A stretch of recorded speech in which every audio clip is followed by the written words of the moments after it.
Hello everyone, my name is Cephalon and welcome to Bedtime Stories Part 13. All the good parts are 13, right? And we're not gonna skip 13. So here are a couple.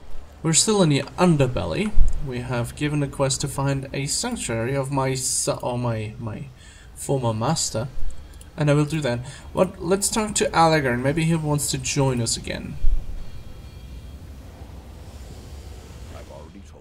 I want nothing to do with this Carradine, but you bring her to my door, ditch her someplace, and then maybe we can talk. Okay, so he doesn't want to talk at all. Alright. Varanoth. This large and heavily muscular woman wears what appear to be rags, and that should have fallen apart ages ago. She looks so tired that it wouldn't be a surprise if she fell asleep on her feet, and yet, when she opens her mouth, her voice is energetic, like a little girl who's about to get a present.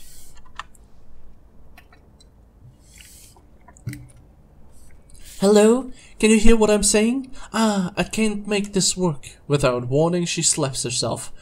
I hope no one saw that. Who are you?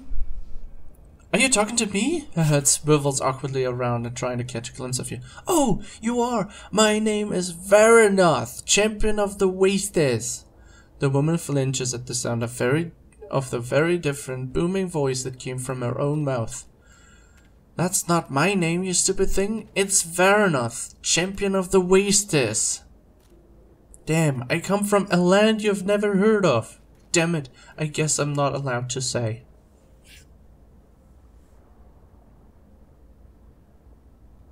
You're controlling a construct, aren't you? That's not a real body. Bah! Don't be ridiculous, the other woman shouts. You've got it, the girl says a second later.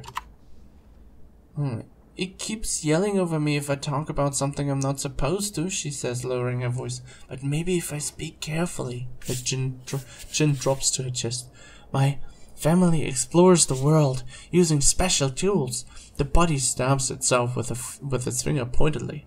But they tell me I'm too young to help, so waited until everyone was sleeping and, you know. Her head lolls back on its neck, winking at the roof of the cavern. Are you an explorer too? I am, but I'm not like you. Uh-oh, she says. For some reason I thought that you were a champion of the wastes too. Damn, it did it again, didn't you? Didn't it? Just don't tell anyone what I am, alright? What can that construct do? Well, it's really hard to break. My mother, that's who usually controls it, once got stepped on by an adult earthshaker. It just stuck her in the ground like a nail. The woman flexes a massive bicep. Am I flexing? The girl says. I'm trying to flex. Anyway, it's also incredibly strong. Punches holes and mountains strong. The arm flumps back to her hip. And it's not really a construct. It's no metal inside. She has blood, bones, perfect human expressions. Not that you can tell that from now how I do it. The girl adds sourly. The woman's face grimaces along with her. Where did you get the construct? I was born in a storm on a battlefield at night, the woman roars. Huh? The girl says after a respectful silence. She really doesn't want me to tell you what I just tried to tell you. Why do you people explore? Our impenetrable fortress in a lost valley is falling apart. I think we should just go out in the world for real, but no, my family is afraid. The fingers on the woman's right hand wiggle if they're playing an instrument. Her dead expression doesn't change even as the girl's voice rises. I'm not, of course, but they won't even let me use this thing. I have to sneak around, like a child. Very well. She doesn't make any sense. I don't like it.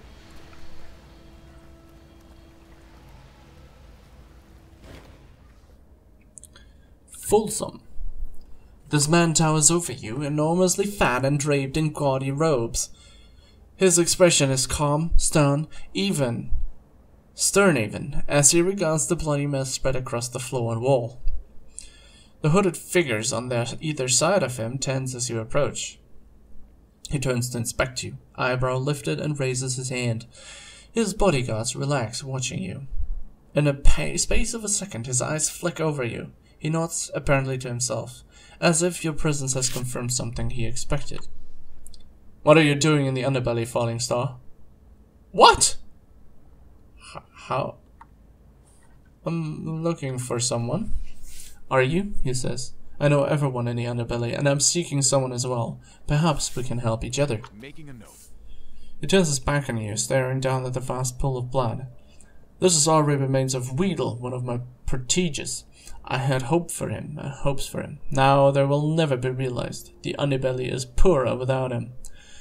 The rage beneath his voice cuts each word shorter and shorter. Bring me any information you find. Help me discover the identity of this killer, and you will be rewarded. He exhales sharply, then turns around. The fury of your glimpse in him is buried once more. Updated my journal. There is an assassin named Matkina, he says. She is known as the White Death. I have helped her find work in the past, but she has become erratic. If she's not involved, she might know who is. If you wish to help in this matter, ask her what she knows. The creature named Mapper may know where she is. I already met Mapper. I'll find out where Matkina is hiding. I will observe the investigation with great interest. Do you have any ideas about the killer's motive? I have suspicions, he says, a muscle on his cheek twitching, and I have enemies. It takes no imagination to conclude that this was meant to hurt me. He shakes his head. But the killer did not slit Weedle's throat and leave him for me to find. No, they spilled an ocean of his blood and scrawled nonsense on the walls. If this is a message for me, I cannot interpret it. I want to examine a murder scene behind you. At first, Folsom doesn't respond. He merely stares down at you. Through you. I will not have you trample through his blood without a cause, he says at least, so there had better be one.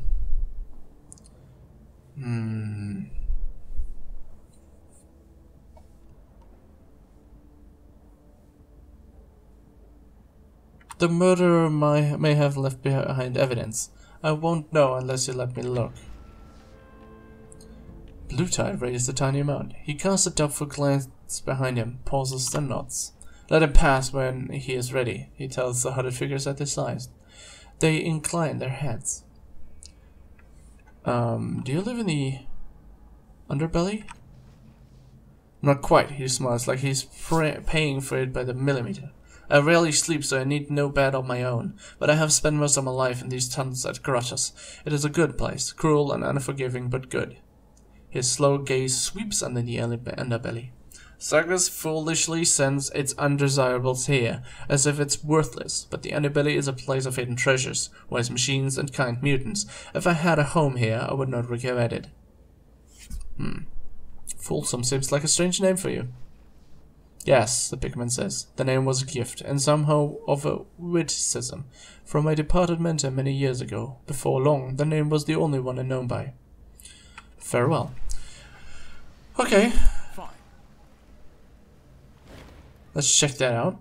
Not much remains of Folsom's former prestige beyond a vast still pool of blood with a skinned hand at its center. A bloody circle is scrawled on the wall nearby. Inspect the hand in the pool of the blood. A flayed hand with long slender fingers lies palm up in the center of the pool of blood. The rest of the victim is missing. Making a note. Lore. Mystical. You study the dashes and bleeding pinpricks decorating, binding the circle. They aren't symbols in any known human tongue, but you sense their purpose. The circle was almost inconsequential.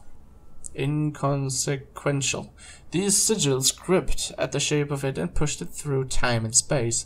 This was, however, briefly a transdimensional portal to another place. Now it's dead. Before you can look away from the circle, a memory bulges painfully through your thoughts, and the memory isn't yours. Surrender to the memory, no matter how much it hurts. blood streams over the circle, yanking you through the hollow at its center into the world beyond. A strip of blistered land coils through a void as black as a gaping mouth. The air is thick, foul, and textured with the slickness of maggots. Nausea slams into you, filling your head, infecting your thoughts. You shove the horrific memory away from you, slamming your mind shut like a door and swallowing the knot of nausea in your throat. After seeing that world, the bloody pool at your feet seems almost mundane.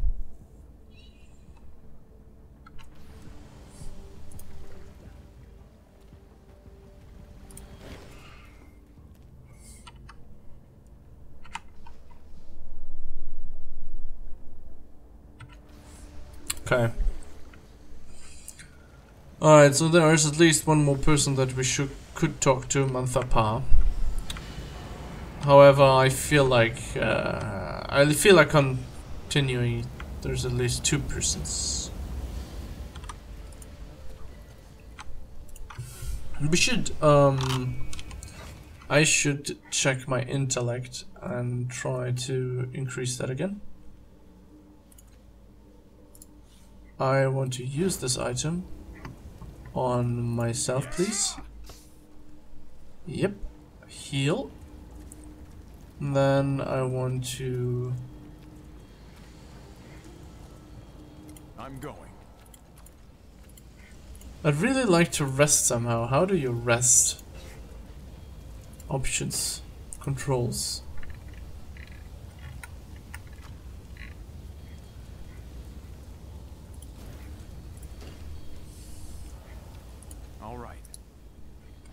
I don't even know how to rest.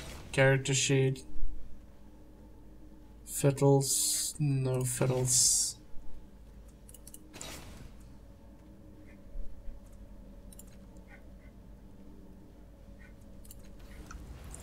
Okay. We save, just quickly. Bedtime Stories. Part 13. The most important part, I feel.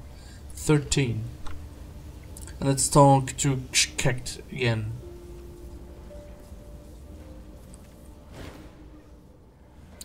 Egg friend.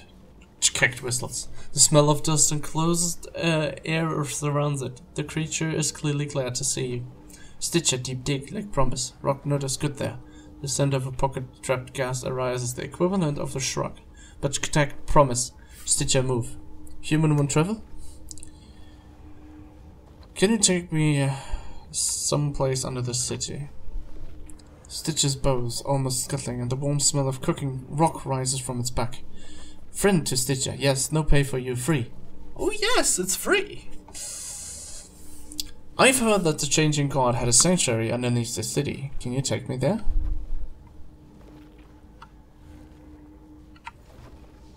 It bows. Yes, for Stitcher, friend, yes, can take to Egg Tunnel.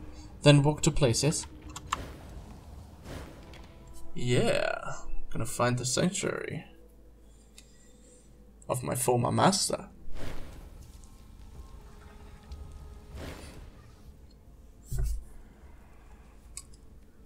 Emerging from the freshly dug tunnel, you find yourself in a small chamber with veins of refined metal glimmering along the ground and walls. Kekt turns to face you. Place beyond was Egg's room, hatching chambers. Its claws walk up and down slowly. Future Stitcher moved away. Sanctuary on other side of Nortonest.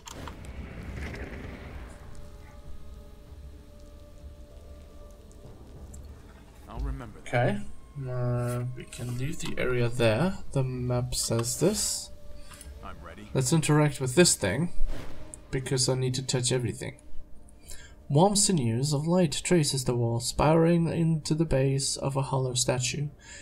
It gleams in the same color as the glowing strands. Faint scratches along the base, about the size of Stitch's claw, suggest they hit the statue while tunneling and could not extract it. Round tubes with apertures of varying sizes connect to a central drum. A soft breeze from the newly dug burrow behind you hums over the openings. The gnarled metallic veins run through the rocky walls, deaden the noise from the device. It is unlikely to be heard outside this room. blow into the one of the apertures. Your stomach flips as a wave of vibrating air buffets you for a fraction of a second. Golden light flows up from the steams and sets you foaming a looping pattern in the center of the drum. As the rumbling continues, energy coruscates along the veins in the rock running into the device. After a moment the sound gutters and dies away, but wispy tracings of the pattern continue to glow on the surface. It is approximately the size of a human hand, though the shape is more like a dozen tentacles.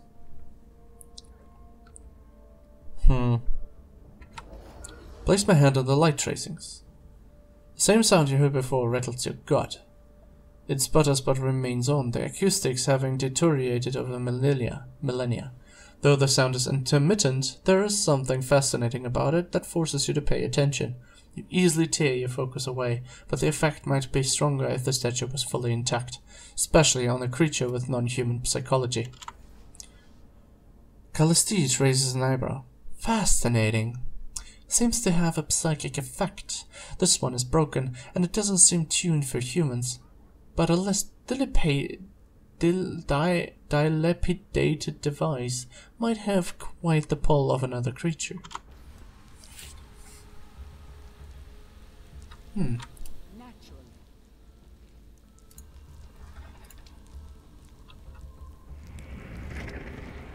Okay, we can open that.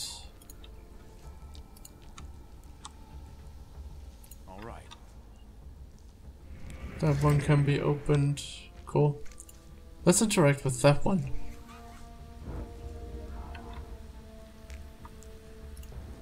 The glowing statue emits a low hum that hugs tightly around your mind, trying to draw your attention. The statue cannot seem to resist it as you can. Yes. Let's try that one. Oh, this device is larger and more pristine than the other statues you found in these tunnels. 2 rounded drums are driven deep into the stone floor. Traces of light swirl in dizzying patterns across their surfaces, knotting in and around each other in tight gyres. Those glowing threads are similar to the ones on the other statues you've seen, but much more complex. An almost inaudible hum permeates the air around the machine.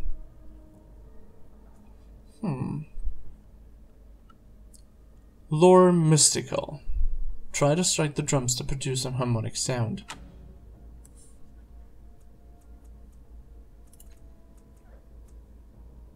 It's 100. We can do it with her.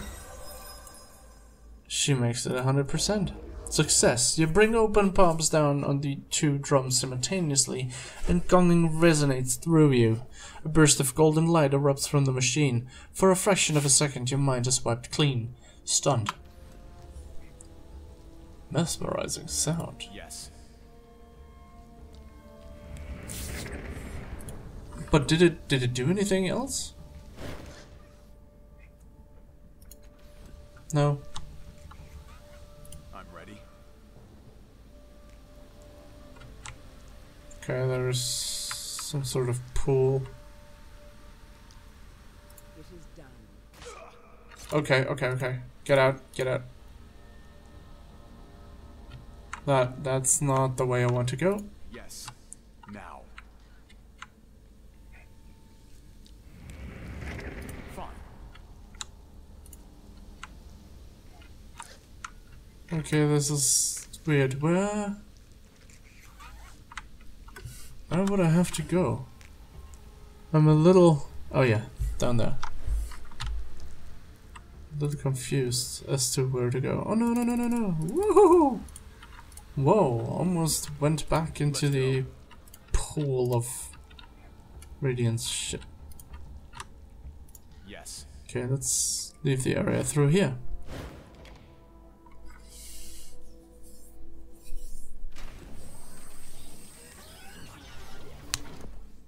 Is this? Oh my dear, this place was secretus. We must search it, and search it thoroughly. Oh yes. The hidden sanctuary of my masters. Interesting.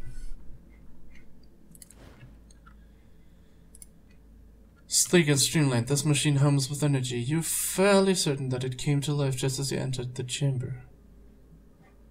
All right. What is this? As you approach the machine, Callistine rushes to examine it more closely. This device! Your sire used it to maintain across the DataSphere. I must know how. Did he leave notes nearby?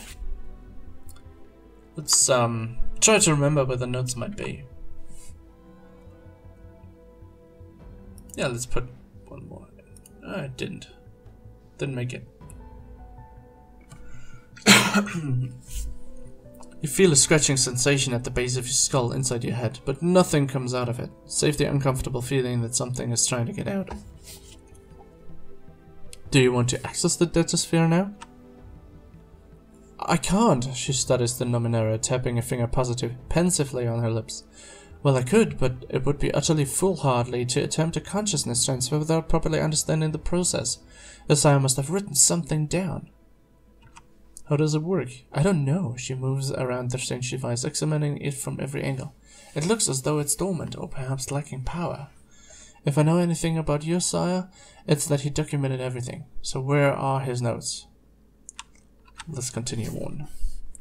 Forget? She looks at you without a shred of comprehension. Surely you don't mean to leave yet. You're right, we'll keep looking. Okay, retry cost. Low stat pools. You've fully depleted one of your stat pools. To recover your stat pool, you can find a place to sleep or use consumable items ciphers. Success. You feel an itching at the base of your skull. Suddenly your right hand starts moving out of its own volition, jabbing down to touch the nearby floor in a frenzied but purposely full series of movements. Next to your feet, a stone compartment slides open. It reveals a leather-bound journal within.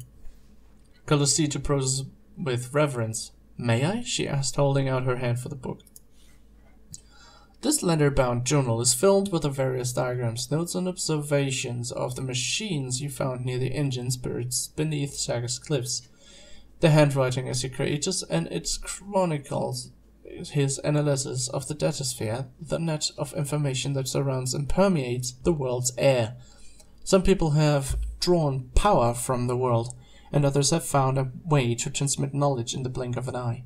It seems that these machines may have been intended to transmit consciousness itself, or at least to take the rudimentary first step in that direction. The exact steps are unclear, though someone with an extensive background in consciousness transfer or machine intelligences might be able to recreate his work.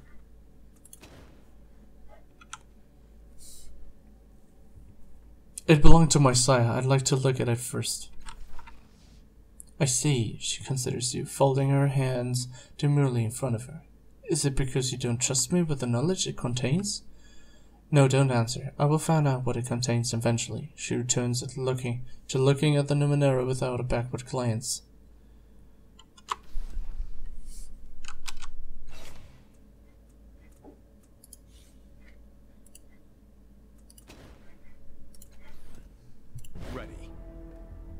Data flickers and flashes around this machine too quickly for you to make any sense of it.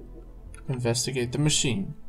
You run your hand across the machine, try to lift it and interact with it in other ways, but nothing seems to work.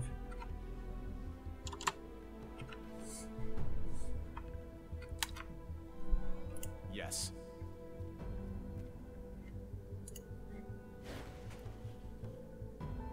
Interesting, they have a mirror. A staggering array of mirrors and lenses encircle you. Cables run from their backs to various machines scattered through the room. Your hands ache at the sight of the sanctuary. This workshop. Your predecessor spent many hours here, and your body remembers. Behind the display you hear a hinge crack.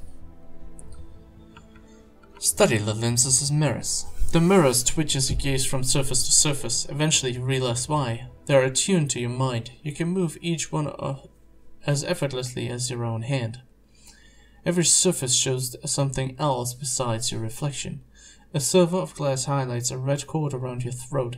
A small oval mirror lingers on the pulsing blue star beneath your forehead. The mirrors to either side of the large central mirror periodically flash purple. The tiny lenses above it all crane their necks to study you. One of them appears to be shivering. Lore, mystical. You sense that the tiny lenses are moving with purpose and hold still. They carefully swivel to focus on your arms, and you see something odd. The you in the audience of lenses is bigger, stronger. You feel a painful twinge in the crook of your arm, and one of the lenses goes cloudy gray.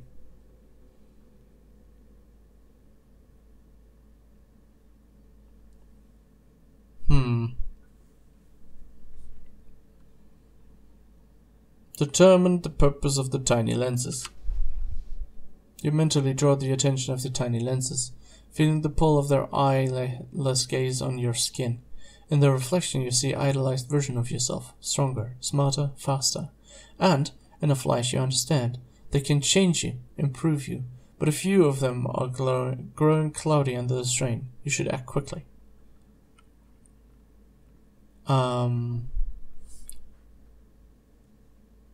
Let's say direct them at my head. The constellations of tiny lenses align with your head and meet the gaze of your reflection. Something snaps in your mind and suddenly you feel sharper, more alert.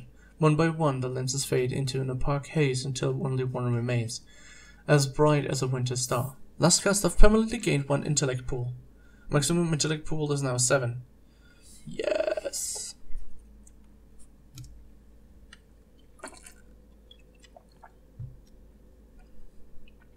Examine the small oval mirror. A pulsing blue star beneath your forehead expands as you watch. Oddly enough, it feels like it belongs there, like it was waiting to be discovered. Motion draws your attention to the other 2 mirrors. In them, you see a very different reflection of yourself. Pale clouds of blue light surrounds your hands. Feathery tendrils trail from every fingertip, flicking at the air. You raise your hand, your reflection does as well, and suddenly your hand burns with the ache of the radiant object within it.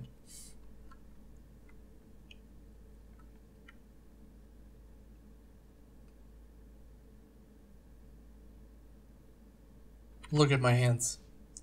The skin is glowing. Tiny needle-like tendrils emerge from the tips of each finger. Tiny tools for delicate work.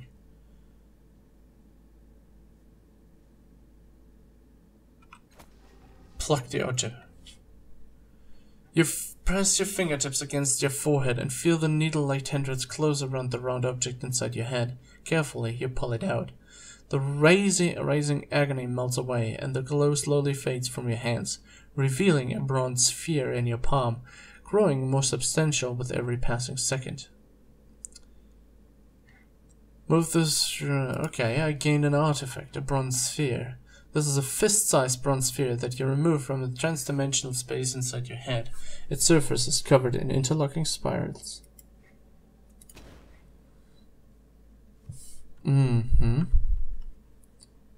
Look into this large central mirror. Of all of them, this mirror seems to be most mundane. It shows the unaltered reflection, the crease between your eyebrows as you concentrate, and the gaunt, staring creatures in the hallway behind you. Force the mirrors to focus on the creatures. The mirrors strain at your bidding, and you see the things behind you clearly. They're bony, nude, snuffling at the air through a slit in their swollen faces. One of them wheels around, fixing you with a single hungry eye. It stumbles towards you, feet scraping across the stone. The rest stagger after it, slurping and grasping. I don't want to hurt you. Return to your realm. Your warning does not deter them. Snuffling and choking, they stagger at you, claws outstretched. Oh, it's a fight! It's a crisis! Okay.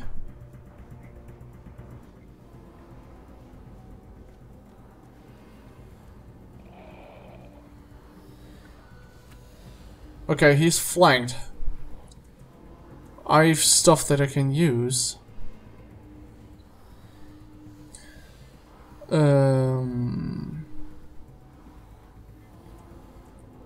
Okay. What do I have? Anything that I need intellect of? No. Deal 6 energy damage. No. Heals might, heals 10 points of intellect. Teleport to a position within range. Let's do counter attack. Let's move here for everyone. Okay, counter attack.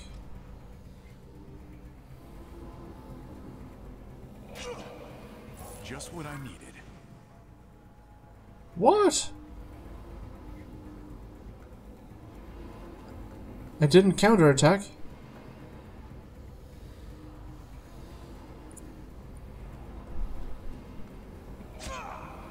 Just what I needed. Grounding cloak, what? Just what I needed. You cannot contain me, fools. Okay. So that's transdimensional damage. Okay. Teleport or transdimensional onslaught and confers hobbled into account. What do we have here? Flanked and flanked. Okay. Hidden.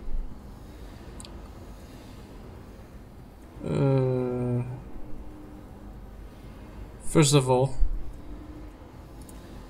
let's try the transdimensional damage. A resistance that works the same as armor, but reduces the damage from energy, chemical, and mental transdimensional sources.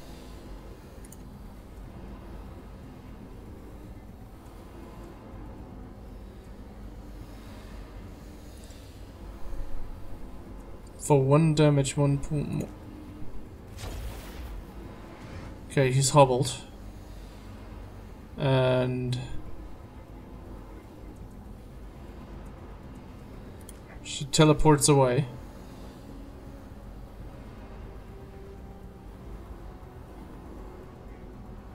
Waveforms collapse into a single reality.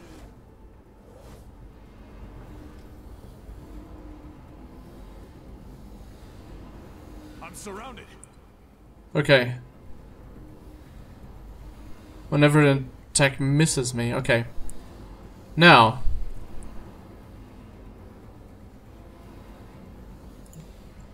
Let's do this. Teleport. And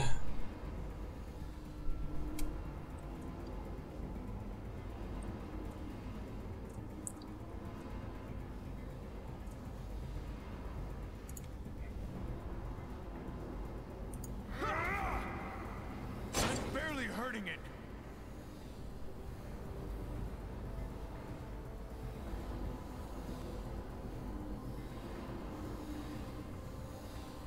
full face.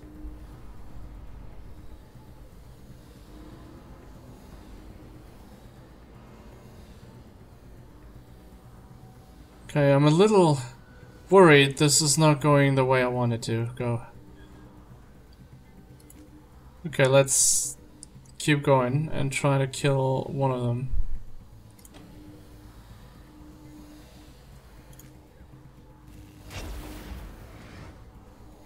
Transdimensional damage, that was nice.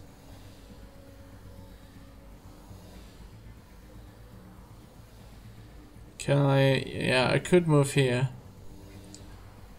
Does it help me in any way? No.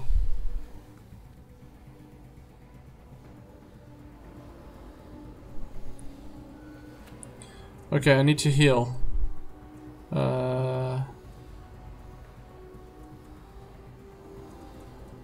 I can't heal. I have nothing to heal myself with.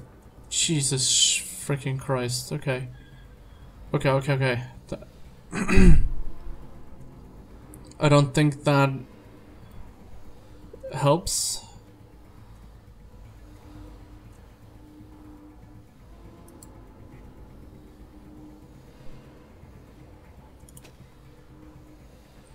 What if I attack here? And okay, what? Oh shit. I can't die. Yep, I'm dead.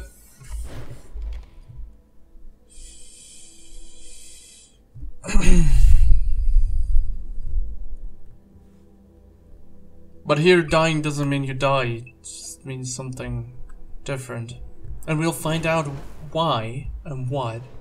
We'll find out. I can't say I expected you back so soon. Why am I here again? You died. I mean, not dead, but you came awfully close, he leans in. You should be more careful out there, for both of us. How, has anything changed since last time I was here? Look around, it's your mind. Huh. Okay. No. So there's not a lot changed. But we'll see where we land.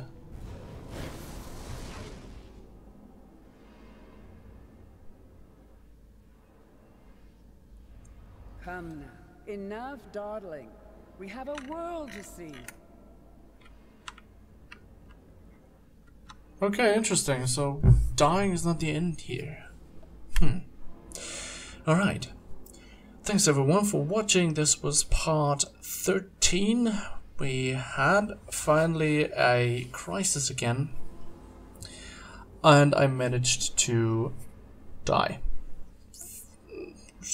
Fairly close. I wish you a good night and see you next time. Bye.